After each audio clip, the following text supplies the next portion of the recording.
ఆలస్యంగా వచ్చినా మరి చాలా ఓపికగా ఉన్నందుకు ముందుగా మీ అందరికి కూడా ధన్యవాదాలు. నిజంగా జనగామ జిల్లాలో ఇప్పటిదాకా నలుగురు నాయకులు మాట్లాడినారు పెద్దలు. వారు మాట్లాడిన మాటలు వింటే దానికి మీ స్పందన చూస్తుంటే నిజంగా జనగామలో ఉన్న మాస్ నాయకత్వం బహుశా రాష్ట్రంలో ఎక్కడ కూడా లేదన్నమాట. ముగ్గురు మాస్ లీడర్లు ఉన్నారు ఇక్కడ, ముగ్గురు మాస్ లీడర్లు ఉన్నారు. రాజన్న డప్పు కొడితే ఎట్లుంటుందో మీకు తెలుసు. ఇక దయాన్ని అయితే నేను చెప్పాల్సిన అవసరం లేదు, ఇప్పుడే చెప్తున్నాను.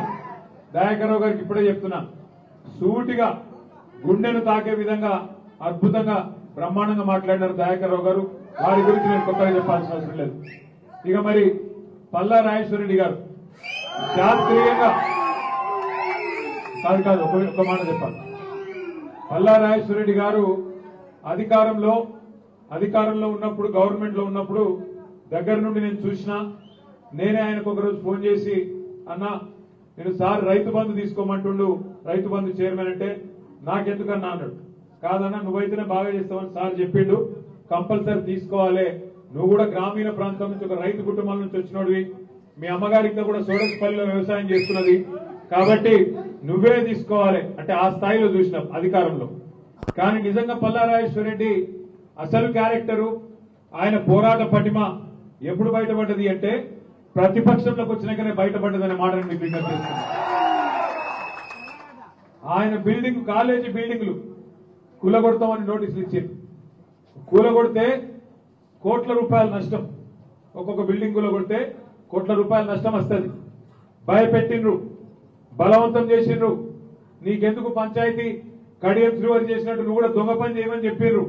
కానీ నేను ఒకడే నాయకుని నమ్ముకున్న కేసీఆర్ ను, ఆయనతోనే ఉంటా, ఏం చేసుకుంటావో చేసుకోపో అని చెప్పి నిజమైన విధేయతకు, విశ్వాసానికి, విశ్వసనీయతకు మారు పేరుగా నిలబడ్డాడు పల్లా రాజేశ్వరరెడ్డి గారు. నిజంగా కూడా నాకు విశ్వాసం ఉంది. జనగామ, పాలకుర్తి, గన్పూర్ మూడింటి సమాహారమే 12 మండలాల మీ జనగామ నియోజకవర్గం. 2 మున్సిపాలిటీలు ఉన్నాయి, జనగామ, గన్పూర్. తప్పకుండా జనగామలో రేపు కేవలం సర్పంచ్ ఎన్నికలే కాదు, జిల్లా పరిషత్ కానీ, మండల పరిషత్ కానీ, మున్సిపాలిటీ కానీ ఎగిరేది గులాబీ జెండానే అని చెప్పి మీ స్ఫూర్తి చూస్తుంటే కనబడతా ఉంది. 3 నాయకులు, మీకు స్ఫూర్తినిచ్చే నాయకులు మీకున్నారు, పార్టీ అండ ఉన్నది. తప్పకుండా ప్రజల దీవెన మీకే ఉంటది. రాజేశ్వరరెడ్డి గారు చెప్పినట్టు 2001 నుంచి ఈ రోజు వరకు రాష్ట్రం ఎటువైనా పూర్వ వరంగల్ జిల్లాలోని మిగతా నియోజకవర్గాలు కొద్దిగా అటు ఇటు అయినా కానీ జనగామ మాత్రం ఆనాటి చేర్యాల, గన్పూర్, ఈ రోజు జనగామ, గన్పూర్ పార్ట్ ఆఫ్ పాలకుర్తి మొదటి నుంచి కూడా కేసీఆర్ గారు వెంబటినే ఉన్నది. 2001 నుంచి 2025 దాకా కేసీఆర్ గారితో నడుస్తున్నది. హృదయపూర్వకంగా మొదటి నుంచి ఉన్న నాయకులకు, పార్టీని బ్రహ్మాండంగా బలోపేతం చేసిన ప్రతి ఒక్కరికి నేను శిరస్సు వంచి నమస్కారం తెలియజేసుకుంటా ఉన్నా.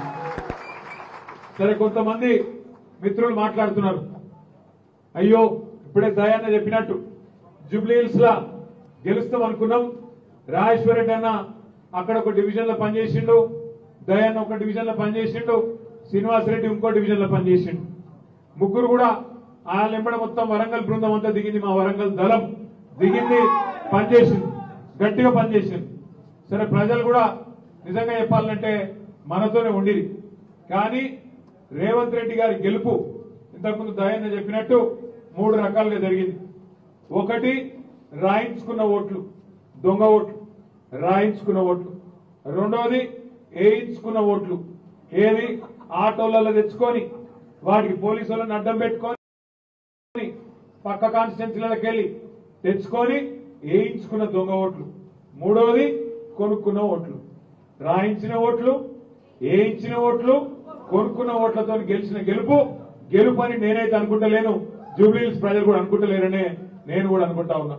ఒక్క మాట మాత్రం పక్క, సరే ఒక ఉప ఎన్నిక కాబట్టి ఏదో కింద పడి మీద పడి, మరి మీరు చూసిరు ఎట్లెట్లా ఉరికిచ్చినామో వాళ్ళని చూసిరుగా. ముఖ్యమంత్రి అనేటోడు వారం రోజులు నీడు, ఈ ఉప ఎన్నికల వారం రోజులు కాలికి బల్పం కట్టుకొని ఆఖరికి యూసుఫ్ కూడా గలీలలో కూడా తిరిగిండు, పాదయాత్ర చేసుకుంటా.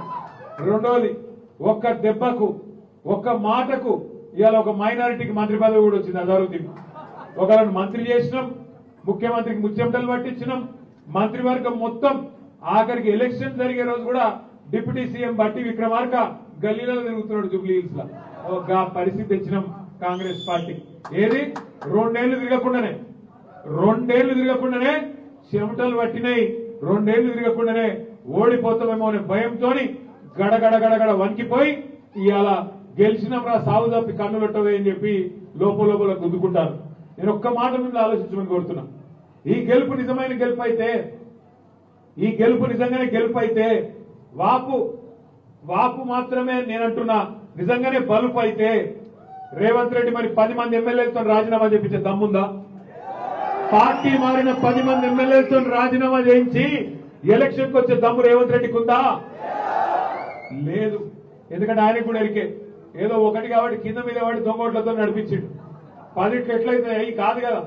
ఇప్పుడు వరంగల్ అనుకో, మీరు ముందే వరంగల్ వాళ్ళు మాకు తెలుసు, గన్పూర్లో పెట్టిరనుకో ఎర్రగా కాల్చి ఈడ వాత పెట్టమ్మ కాడ పెడతారు. మీరు అర్థమైందా? ఒక గట్లుంటది కాబట్టి భయపడతాను. పెద్ద పెద్ద మాటలు, పెద్ద పెద్ద నీతులు చెప్పేందుకేమో నేను చాలా గొప్పోని, నీతులు, క్యారెక్టరు, కమిట్మెంట్, గడిది గుడ్డు యాడున్నాయి క్యారెక్టరు, కమిట్మెంట్? ఒక పార్టీలో గెలిచి ఇంకో పార్టీలో కూడా క్యారెక్టరా? రాజీనామా చేయకుండా సిగ్గు లేకుండా పదవిని పట్టుకొని సూరు పట్టుకొని గబ్బిలం వెళ్ళినట్టు ఏలాడు క్యారెక్టరా? ఏంటి క్యారెక్టరు? దమ్ముంటే నిజంగానే నిజాయితీ ఉంటే, క్యారెక్టర్ ఉంటే రాజీనామా చేసి స్టేషన్ కన్పూర్కి రా, ఎవరు ఎక్కువ ప్రజలు చెప్తారు. ఇజ్జత్ లేకుండా, మానం లేకుండా ఈ వయస్సులో ఆ దిక్కుమాల ఒక ఎమ్మెల్యే పదవి కోసం గబ్బిలం మీద సూరు పట్టుకొని ఎలాడినట్టు కళ్ళు మూసుకొని సిగ్గు లేకుండా మాటలు మాట్లాడుతున్నాడు. క్యారెక్టరు, కమిట్మెంట్, చిత్తశుద్ధి, గండి గుడ్డు ఏదో చెప్తారు ప్రజలు. ఒక్క మాట నేను ఒక విజ్ఞప్తి చేస్తా ఉన్నా మీకు. నిజంగానే రేవంత్ రెడ్డి ప్రభుత్వం ఏదో పీకి పందిరేసిందని అనుకుందాం ఒక నిమిషం. 2 ఏళ్లలో 1 కోటి మంది మహిళలను కోటీశ్వరులు చేస్తా అన్నాడు. 1 కోటి మంది మహిళలను కోటీశ్వరులు చేస్తా అన్నాడు. చీర పెట్టే ముఖం లేదు బతుకమ్మ కానీ 1 కోటి మందిని కోటీశ్వరులు చేస్తా. కూట్ల రాయి తీయనాడు, ఎట్ల రాయి తీస్తున్నాడు. ఒకటువంటి మాటలు. అదొక్కటే కాదు, మీరు ఆలోచన చేయండి. నెలకు 2,500 ఇస్తా, 100 రోజుల లోపలనే ఇస్తా అన్నాడు. ఇచ్చిండా? 2,500 లేదు. ముసలోళ్లకు 4,000 పెన్షన్ లేదు, వికలాంగులకు 6,000 పెన్షన్ లేదు, తులం బంగారం లేదు. ఏది ఇచ్చింది ఇప్పటికి 6 గ్యారెంటీలలో? ఒకటి ఫ్రీ బస్సు. అదేం ఫ్రీ బస్సు? ఆడోళ్ళకు ఫ్రీ అట, ఆడోళ్ళకు ఫ్రీ, మగోళ్ళకు డబుల్ టికెట్. అదేం ఫ్రీ పాడైంది? ఇటువంటి కథలు రేవంత్ రెడ్డి మాత్రమే చేస్తాడు, కాంగ్రెస్ మాత్రమే చేస్తాడు. ఇవాళ కాకపోతే సందర్భం రేవంత్ రెడ్డి కాంగ్రెస్ ప్రభుత్వం కాదు, సందర్భం మన నాయకుడు పెద్దలు కేసీఆర్ గారు ఆనాడు సాగు నోట్లో తలబెట్టి తెలంగాణ తెచ్చిన సందర్భం ఈ దీక్షా దివస్. సరిగ్గా 16 ఏళ్ల కిందట 2009 నవంబర్ మాసంలో కేసీఆర్ గారు ఒక ప్రతిజ్ఞ చేసిండు. కేసీఆర్ సచ్చుడో తెలంగాణ వచ్చుడో, కేసీఆర్ శివయాత్రనో తెలంగాణ చైత్రయాత్రనో ఏదో ఒకటి జరగాలన్నాడు. నాయకుడు అంటే, కమిట్మెంట్ అంటే ఎట్లుంటదంటే, ఇప్పుడు మన రేవంత్ రెడ్డి బీసీ రిజర్వేషన్ల కోసం ధర్నా చేస్తున్నా ఢిల్లీకి పోతున్నా అన్నాడు. పోయిండు, ధర్నా చేసినట్టు డ్రామా చేసిండు, మళ్ళా తెల్లారే యువతల పడ్డాడు, మళ్ళా పత్తలేదు. అప్పటి నుంచి బీసీ రిజర్వేషన్ల ముచ్చట్లేదు, దాని గురించి మళ్ళీ చెప్తా. నాయకుడు అంటే ఎట్లుంటదంటే, కేసీఆర్ గారు ఒక మాట చెప్పిండు, నేను ఆంధ్రప్రదేశ్ నుంచి ఢిల్లీకి పోతున్నా, తిరిగి కాలు మళ్ళా తెలంగాణలోనే పెడతా అని చెప్పి పోయిండు, తెలంగాణ తీసుకొని వచ్చిండు. కమిట్మెంట్ అంటే గట్లుంటది, నాయకత్వ పటిమ అంటే గట్లుంటది. నీకు కూడా దమ్ముంటే రేవంత్ రెడ్డి బీసీ రిజర్వేషన్ల విషయంలో గాని, నువ్వు చెప్పిన ఇతర విషయాల్లో గాని, నీకు నీ పార్టీకి చిత్తశుద్ధి ఉంటే, నీకు నీ పార్టీకి కమిట్మెంట్ ఉంటే నువ్వు కూడా ప్రతిజ్ఞ చేసి అవసరమైతే పోరాటం చేయి, మేము కూడా తప్పకుండా నీకు సహకరిస్తాం. కానీ దొంగ మాటలు చెప్పకు, పచ్చి అబద్దాలు చెప్పి గొంతు గొయ్యకు తడిగుడ్డతో. ఆలోచించండి మీరు. 42% రిజర్వేషన్ ఇస్తామని చెప్పారు. ఏది? సర్పంచ్ ఎంపీటీసీ పదవులు మాత్రమే కాదు, జెడ్పీటీసీ కౌన్సిల్ పదవులు మాత్రమే కాదు, 42% విద్యలో చదువుకునే పిల్లలకు, 42% కొలువులలో, ప్రభుత్వ కొలువులలో, ఉద్యోగాల్లో ఇస్తామన్నారు. 42% ప్రభుత్వ కాంట్రాక్ట్లల్లో, మీరు ఊర్లలో చేసే వర్కులల్లో, సీసీ రోడ్లల్లో, మోరీలల్లో, కట్టే కమ్యూనిటీ హాల్లల్లో అన్నిట్లో 42% బీసీలకు ఇస్తా అన్నాడు. బీసీ సబ్ ప్లాన్ పెడతా అన్నాడు. అట్లాగే బీసీ సోదరుల కోసం 5 ఏళ్లలో 1,00,000 కోట్ల బడ్జెట్ పెడతా అన్నాడు. సంవత్సరానికి 20,000 కోట్లు మీకే ఇస్తా అన్నాడు. ఎంబీసీలకు మంత్రిత్వ శాఖ పెడతా అన్నాడు. మోస్ట్ బ్యాక్వర్డ్ క్లాసెస్ కు అలాగే ప్రత్యేక మంత్రిత్వ శాఖ పెడతా అని చెప్పి నమ్మబలికిండు. ఇంకా చాలా చెప్పిండు.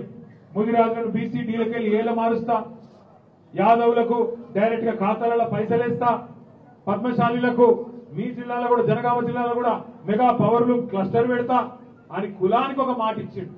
ప్రతి కులానికి బీసీలలో మాట ఇచ్చిండు. ఒక్కటన నిలబెట్టుకున్నాడు. అయ్యేల వరకు 42% రిజర్వేషన్, 42% రిజర్వేషన్. ఒక మాట నేను అడుగుతున్నా, ఇక్కడ వచ్చిన మా బీసీ సోదరులు ఆలోచించాలని కోరుతున్నా. పల్లాన్న చెప్పిండు, దొడ్డి కుమరయ్య పుట్టిన నేల, సర్వాయి పాపన్న జన్మించిన నేల, సాకలి ఐలమ్మ పుట్టిన గడ్డ ఈ జనగామ. మరి ఇక్కడున్న మా బీసీ అన్నదమ్ములు, బీసీ అక్క చెల్లెలు ఆలోచన చేయాలి. 42% రిజర్వేషన్ ఇస్తా అని చెప్పిండు. సరే, ఇయ్యాలనేమో కోర్టు ఆపింది అని డ్రామాలు చేస్తున్నాడు. సరే, రాజకీయ రిజర్వేషన్ ఒక నిమిషానికి కోర్టు ఆపింది అనుకుందాం. మరి మిగతా నీ చేతుల్లోనే ఉన్నాయి కదా. 1,00,000 కోట్ల బడ్జెట్ నీ చేతుల్లోనే ఉండే. 42% విద్యలో, కొలువులలో, ప్రభుత్వ కాంట్రాక్టులలో ఎవడాపేటి నేను కోర్టు అయితే ఆపలేదు కదా. ఒక చిన్న కాగితం ఇస్తే అయిపోతుంది కదా. అట్లే ఇంకొక మాట నేను అడుగుతున్నా, మీరు ఆలోచన చేయండి. బీసీ సబ్ ప్లాన్ ఎందుకు పెట్టావు? 2 బడ్జెట్లు అయిపోయినాయి, ఇంకెప్పుడు పెడతావు? సబ్ ప్లాన్ పెడతా అని మాట ఇచ్చింది నువ్వు. ఇంకా చాలా చెప్పినావు, ఏ ఒక్కటి కూడా ఇప్పటి వరకు నిలబెట్టుకోలేదు.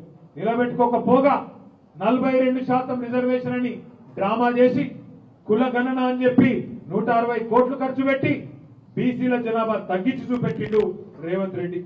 ఆనాడు సమగ్ర కుటుంబ సర్వేలో కేసీఆర్ గారి ప్రభుత్వంలో 2014-15లో 51% బీసీ అని లెక్క వస్తే దాన్ని తగ్గించి 46% చూపెట్టిన దుర్మార్గుడు రేవంత్ రెడ్డి. 46% అని చూపెట్టుడు కాదు, 42% రిజర్వేషన్ అని దానికి 10 రకాల కథలు చెప్పిండు. ఒక రోజేమో రాజ్యాంగ సవరణతోనే రిజర్వేషన్ వస్తుందని చెప్పిండు. ఇంకొక రోజేమో నేను బిల్లు తెస్తున్నా, బిల్లుతోని అయిపోయింది, సప్పట్లు కొట్టుని, పాలాభిషేకాలు చేయండి అని ఒక రోజు చెప్పిండు. ఇంకొక రోజు బిల్లు కాదు ఆర్డినెన్స్ తెస్తున్నా అన్నాడు. ఇంకొక రోజు జీవో ఇస్తే చాలన్నాడు. ఇంకొక రోజు పార్టీ పరంగా ఇస్తా అని చెప్పిండు. ఇన్ని కథలు చెప్పిండు. కానీ ఏం చేసిండు? ఆఖరికి నిన్న సర్పంచ్ ఎలక్షన్ నోటిఫికేషన్ వచ్చింది. కేసీఆర్ గారు ఉన్నప్పుడు 24% ఉండే బీసీల రిజర్వేషన్ సర్పంచ్ ఎలక్షన్ లో. మరి ఇవాళ ఎంత అయింది? ఎక్కడ 42, ఎక్కడ 17%. అంటే వెనకటికి ఎవడో చెప్పిండు, కొండంత రాగం తీసి గాడిని పాట పాడినాడు. గట్లున్నది రేవంత్ రెడ్డి కథ. ఇక 2 ఏళ్లకెళ్ళి 160 కోట్లు ఖర్చు పెట్టి ఇగో చేస్తే కులగణన, అగ చేస్తే ఇక అయిపోయి 42%, ఇగో జీవో, అగో ఆర్డినెన్స్, ఇగో బిల్లు, అగో రాజ్యాంగ సవరణ, ఇగో ధర్నా, అగో పాలాభిషేకం. అయిందా మరి? అందుకే అంటున్నా, కాంగ్రెస్ అంటేనే మోసం, కాంగ్రెస్ అంటేనే దగ, కాంగ్రెస్ అంటేనే వంచన, కాంగ్రెస్ అంటేనే కుతంత్రం. అందుకే ఆ కాంగ్రెస్ పార్టీ యొక్క అభ్యర్థులకు ఖచ్చితంగా సావు దెబ్బ కొట్టాల్సింది, కర్రు కాల్చి వాత పెట్టాల్సింది మా బీసీ బిడ్డలు, మా బీసీ అన్నదమ్ములనే మాట నేను మళ్ళొకసారి గట్టిగా చెప్తా ఉన్నా. ఆలోచించండి. ఏ వర్గాన్ని మోసం చేయకుండా ఈ కాంగ్రెస్ వాడు? ప్రతి వర్గాన్ని మోసం చేసింది. ఎస్సీ ఎస్టీ డిక్లరేషన్ అన్నారు. కేసీఆర్ 10 లక్షలు ఇస్తే దళిత బంధు నేను 12 లక్షలు ఇస్తా అభయహస్తం అన్నాడు. ఇచ్చిండా? ఒక్కలకు 12 పైసలు ఇచ్చిండా? ఎక్కడన్నా ఒక్కలకు కార్పొరేషన్ లోన్లన్నీ ఇచ్చిండా? ఏదీ లేదు ఇప్పటిదాకా. ఎస్సీలకు మోసం, ఎస్టీలకు మోసం, బీసీలకు మోసం, మైనారిటీలకు మోసం. మైనారిటీలకు చెప్పిండు 4,000 కోట్ల బడ్జెట్ అన్నాడు. ఇచ్చిండా? ఒక్కలకన్నా వచ్చిందా? సబ్ ప్లాన్ లేదు, బడ్జెట్ లేదు. రైతు డిక్లరేషన్, ఇక రైతులకైతే ఇప్పుడే దయన్న చెప్పిండు, పల్లాన్న చెప్పిండు. రుణమాఫీ అన్నాడు, అది చారణ కూడా చేయలేదు. రైతు బంధు 17,000 చెప్తా అన్నాడు, 12,000కి ఆగిండు, 15,000కు లేవు పైసలు అన్నాడు, 2 సార్లు ఎగ్గొట్టిండు. బోనస్ అన్నాడు, అది బోగస్ అయిపోయింది. ఉచిత విద్యుత్ ఉత్త విద్యుత్ అయింది. కనీస మద్దతు ధర దిక్కులేదు. పత్తి కొనేటోడు లేనే లేడు, 8,000 రూపాయలు వస్తలేదు, 6,000. ఆ పత్తిలో కూడా తేమ శాతం అని చెప్పి కటింగ్ పెట్టి పత్తి రైతులు నాగం చేస్తాడు. ఇంకో దిక్కు ఇవాళ ఎంత దుర్మార్గం అంటే బోనస్ అన్నాడు, ప్రతి పంటకి ఇస్తా అన్నాడు, కానీ ఆఖరికి మళ్ళీ సన్నాయి నొక్కులు నొక్కి సన్నవడ్లకే బోనస్ అన్నాడు. కొన్ని వాటికన్నా సగంగా ఇచ్చిండా? వాటికి కూడా పోయిన కాలం కూడా ఇంకా బోనస్ పైసలే పడలే. అంటే ఈ వర్గం ఆ వర్గం అని కాదు, మహిళలు, నిరుద్యోగులు, యువత, విద్యార్థులు, ముసలోళ్ళు ఏ వర్గాన్ని కూడా మోసం చేయకుండా కాంగ్రెస్ ఇచ్చిపెట్టలేదు. విద్యార్థులకు విద్యా భరోసా కార్డు 5 లక్షల కార్డు ఇస్తాడు, ఆడపిల్లలకు స్కూటీలు ఇస్తాడు, పిహెచ్డి చదువుకుంటే 5 లక్షలు, పోస్ట్ గ్రాడ్యుయేషన్ చేస్తే 1,00,000, డిగ్రీ చేస్తే 50,000, ఇంటర్మీడియట్ చదివితే 10,000 వచ్చినాయి. ఎవరికన్నా ఏది లేదు. సంవత్సరంలో 2 లక్షల ఉద్యోగాలు ఇస్తాడు, మొదటి సంవత్సరంలో వచ్చినాయా? ఏది లేదు. అందుకే 2 ఏళ్లు నిండి వస్తున్నది రేవంత్ రెడ్డి ప్రభుత్వం. అందుకే మనమే తులం బంగారం ఇవన్నీ ఇక చాలా ఉన్నాయి చెప్తే 420 హామీలు, 1 కాదు 2 కాదు. నేను మిమ్మల్ని ప్రార్థించేదల్లా ఒకటే, మనకి ఇవాళ ఎక్కడో చూసి అక్కర్లేదు, అటు ఇటు ఇటు అటు దిక్కులు చూసి అక్కర్లేదు. మన నాయకుడు కేసీఆర్ గారి పోరాట స్ఫూర్తి, మన నాయకుడు కేసీఆర్ గారు ఆనాడు తెలంగాణ కోసం పార్టీ పెట్టినాడు 2001 సంవత్సరంలో. అదేదో సినిమాల పాట ఉంటుంది, గాలి వానలో వాన నీటిలో పడవ ప్రయాణం, తీరం ఎక్కడో గమ్యం ఎక్కడో తెలియదు పాపం అని. నిజంగానే 2001లో కేసీఆర్ గారు పార్టీ పెట్టినాడు.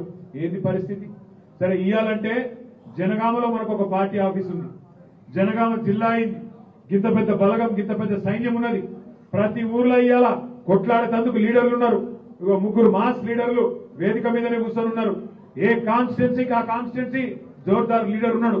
కానీ ఆ రోజు ఏంటి పరిస్థితి? 2001లో ఆ రోజు పార్టీ పెట్టి ఈ గులాబీ జెండాను పరిచయం చేసి తెలంగాణ వస్తుందో రాదో అనే పరిస్థితి నుంచి ఎట్లా రాదు తెలంగాణ అని చెప్పి గల్లా వట్టి కేంద్ర ప్రభుత్వం మెడలు వంచి తన ఆమరణ దీక్షతో ఢిల్లీ మెడలు వంచి తెచ్చిన మొనగాడు మగాడు మన నాయకుడు కేసీఆర్. కేసీఆర్ మనకున్నాడు. కేసీఆర్ పోరాట స్ఫూర్తి మన కళ్ళ ముంగట్నే ఉన్నది. మరి ఢిల్లీ మెడలు వంచి రాష్ట్రమే తెచ్చిన వాళ్ళం గల్లీలో ఉండే 3 ఫుట్ బుడ్రకాన్ కానీ కొట్టలేమా?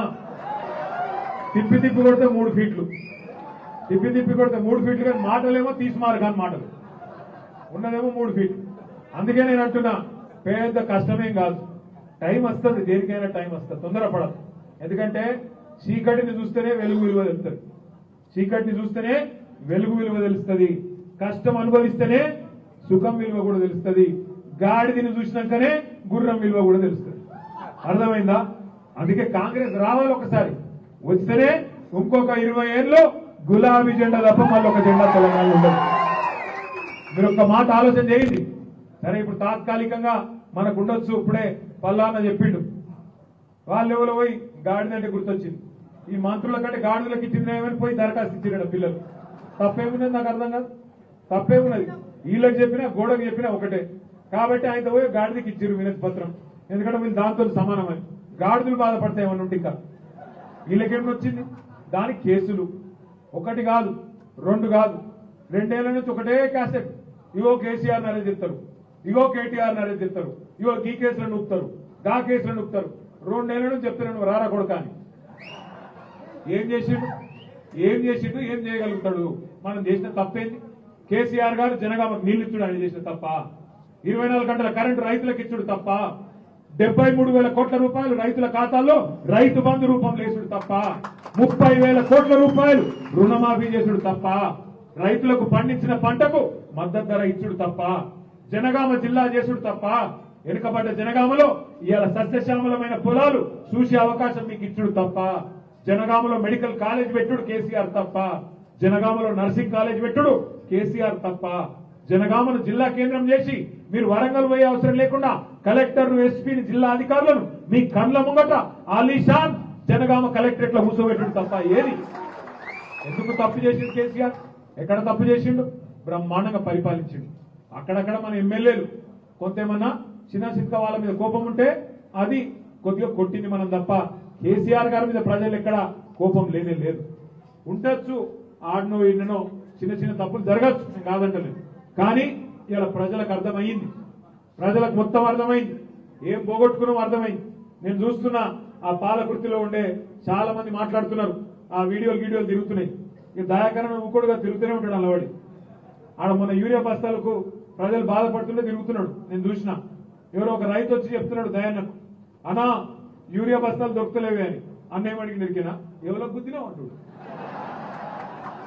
నేను చూసిన ముసిముసి నవ్వులు నవ్వుకుంటే ఎవరికి గుద్దినావు అంటే నీ దండం పెడితేనే వాళ్ళకే గుద్దినా కానీ ఇప్పుడైతే నీకే గుద్దుతా జర పనేదో నువ్వు అంటాడు. నేను ఒక మాట అడుగుతున్నా, పాలకృత్వాలు కూడా ఆలోచించాలి. కత్తేమో వాళ్ళకి ఇచ్చింది, యుద్ధమేమో ఈయన చేయమంటుంది. ఎక్కడికెళ్ళవుతుంది? దున్నపోతుకు గడ్డేసి ఆవుకు పాలు పెడితే పాలు ఎడికెళ్ళొస్తాయి. గది జరుగుతుంది ఇవాళ. అందుకే ఓటేసినప్పుడు ఆలోచించాలి. ఓటేసినప్పుడు సర్పంచ్ అయినా, ఎంపీటీస్ అయినా, జెడ్పీటీస్ అయినా, కౌన్సిలర్ అయినా, ఎమ్మెల్యే అయినా, ఎంపీ అయినా మనోనికి వేసుకుంటే కొట్లాడేందుకు అవకాశం ఉంటుంది, నిలదీసేందుకు అవకాశం ఉంటుంది, గల్లా బట్టి అడిగేందుకు అవకాశం ఉంటుంది. ఓటేమో ఆయనకు గుద్ది కాంగ్రెస్ ఆయనకు, అడుగుడేమో మనల్ని అడిగితే అడికేలవుతుంది. అందుకే ఆలోచన చేయాలి. జనగామ మీద నాకైతే ఇవాళ పూర్తి కాన్ఫిడెన్స్ వచ్చింది. పల్లారాజేశ్వర రెడ్డి గారు, మీరు ఖచ్చితంగా జనగామ కొడతారు, జిల్లా పరిషత్ కొడతారు, మీరు మండలాలు కొడతారు, మున్సిపాలిటీలు కొడతారు, సర్పంచ్ ఎలక్షన్లు గెలుస్తారు, గన్పూర్ ఎలక్షన్ కూడా బరాబర్ గెలుస్తారు. నాకు అనుమానం లేదు. కానీ కష్టపడాలి. మనం ఏదో ఉత్తరాన్ని మాటలతో కాదు. ఎందుకంటే కాంగ్రెస్ వాళ్ళు ఇక వాళ్ళు టక్కు టమార విద్యలన్నీ ప్రదర్శిస్తారు. గజకరుణ, గోకరుణ, టక్కు టమార విద్యలన్నీ, పైసలు, దొంగోట్లు, లంగముచ్చట్లు, దొంగ కాగితాలు, తిమ్మిని బంబింగ్ చేసుడు, మసూసి మారేక్రయ చేసుడు అన్ని చేస్తారు. అన్నిటికీ సిద్ధపడి ఉండాలి. ఎక్కడ కూడా దయచేసి పొరపాటున కూడా పోతారు. కొంతమంది ఆడిన వీడిను కాశరం బాడిన పోతారు పోని, కానీ ఉన్నోళ్ళని కాపాడుకోవాలి.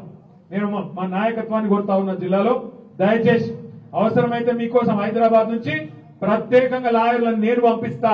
ఎవ్వరు భయపడే అవసరం లేదు, ఎవ్వరు భయపడే అవసరం లేదు, ఏ కేసుకు భయపడే అవసరం లేదు. మనం చేసిన తప్పే లేదు, ఎందుకు భయపడాలి? ఎవరికి భయపడాలి? ధైర్యంగా కొట్లాడదాం. ఆలోచన వద్దు. 29 నాడు మాత్రం పెద్దలు కేసీఆర్ గారి స్ఫూర్తి, కేసీఆర్ చేసిన పోరాటం. ఎందుకంటే చాలా మంది పిల్లలకి, ఈ తరం పిల్లలకు తెలియదు. ఇప్పుడు నా కొడుకున్నాడు, నా కొడుకు వయసు 20, నా బిడ్డ వయసు 17. మరి 16-17 ఏళ్ల పిల్లలకు కేసీఆర్ గారు చేసిన పోరాటం ఎరకలేదు. ఎందుకంటే రాష్ట్రం వచ్చే 12 ఏళ్ళు అయిపోయాయి. అంటే అప్పుడు వాళ్ళు 5 ఏళ్ల పిల్లలు, 10 ఏళ్ల పిల్లలు, వాళ్ళకి ఏమెరుకుంటుంది? వాళ్ళకు ఆ రోజు బుద్ధి తెలియదు. కాబట్టి ఆ పిల్లలకు తెలియాలి. కేసీఆర్ ను వాళ్ళు ముఖ్యమంత్రిగానే చూసిరు, కేసీఆర్ గారిని ముఖ్యమంత్రిగా మాత్రమే చూసిరు తప్ప ఉద్యమంలో పోరాడిన వీరుడుగా, తెలంగాణ కోసం సావు నోట్లో తలబెట్టిన యోధుడుగా కేసీఆర్ గారిని వారు తెలియదు. ఆ పాత్ర తెలియదు. అది తెలుసుకోవడానికే, మన పిల్లలకు చెప్పడానికే, కొత్త తరం పిల్లలకు పరిచయం చేయడానికే ఎంతమంది విద్యార్థుల ఆత్మ బలిదానాలు.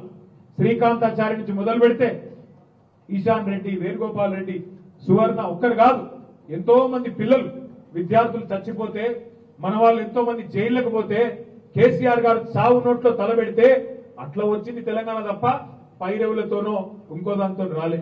చివరికి ఢిల్లీని మెడలు వంచి కేసీఆర్ గారు మనందరినీ కూడా కూడగట్టి తెలంగాణ తీసుకొచ్చిన విషయాన్ని దీక్షా దివస్ పూర్తిగా మనం గుర్తు చేయాలి. ఆఖరికి నేను చెప్పే మాట ఒకటే, సరే కేసీఆర్ గారికి ఇంకా కూడా పని పెడదామా? తెలంగాణ తెచ్చింది ఆయన. 10 ఏళ్లు బంగారు తెలంగాణగా చేయడానికి నీళ్లు తెచ్చి, ఇంటింటికి నీళ్లు ఇచ్చి, చెట్లు పెట్టి, చెరువులు బాగా చేసి, పెన్షన్లు పెంచి, కళ్యాణ లక్ష్మి లాంటి కార్యక్రమం తెచ్చి, జిల్లాలు చేసి, మెడికల్ కాలేజీలు పెట్టి, గురుకులాలు పెట్టి, తన చింత ఉన్నదో కరెంట్ ఇచ్చి, నీళ్లు తెచ్చి ఇన్ని పనులు చేసిండు కేసీఆర్ గారు. కానీ ప్రతిపక్షంలో కూడా ఈ టైంలో కూడా కేసీఆర్ లాంటి పెద్ద మనిషిని మనం కష్టపెట్టుడు కరెక్ట్ కాదు. మనమే తల్లాడాలి. ఒక్కొక్కరు ఒక్కొక్క కేసీఆర్ కావాలి.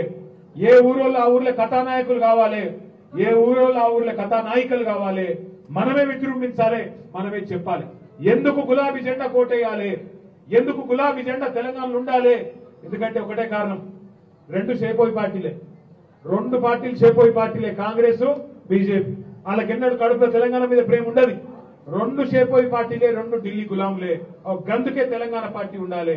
గందుకే మన గొంతు, మన ఆవాజ్ ఇప్పించేటోళ్ళు, మన కోసం కొట్లాడేటోడు. పెద్దలు చెప్తారు, ఎట్టి పనికైనా మట్టి పనికైనా ఇంటోడు ఉండాలని. తెలంగాణ కోసం ఎట్టి పనికైనా మట్టి పనికైనా ఇంటోడు ఉండాలంటే ఈ గులాబీ జెండా వాళ్ళే ఉండాలి అనే మాట మనం మళ్ళొక్కసారి ఊరుగా చెప్పాలి. నాకైతే పూర్తి విశ్వాసం ఉన్నది. మీరు దీక్షా దివస్ మాత్రమే కాదు, ఎన్నికల్లో కూడా జనగామలో అద్భుతంగా చేస్తారు. ఇప్పుడే రాజేశ్వర రెడ్డి గారు చూపెట్టిండు, ఎంత బాగా తయారు చేసిండ్రు. మంచిగా బ్రహ్మాండంగా 22 క్లస్టర్లు చేసి, ఏ క్లస్టర్ ఆ క్లస్టర్ల మీటింగ్లు పెట్టి ఉత్తమమైన సర్పంచ్ అభ్యర్థి ఎవరో కూడా ఏకగ్రీవంగా ఎన్నుకునే ప్రయత్నం చేస్తున్నామని చెప్పారు. చాలా సంతోషం. అదే స్ఫూర్తితో ముందుకు పోవాలని కోరుతూ మీ అందరికీ నమస్కారం. జై తెలంగాణ. కేసీఆర్ గారి నాయకత్వం. దయచేసి ఒక 2 చేరికల్ని బచ్చన్నపేట నుంచి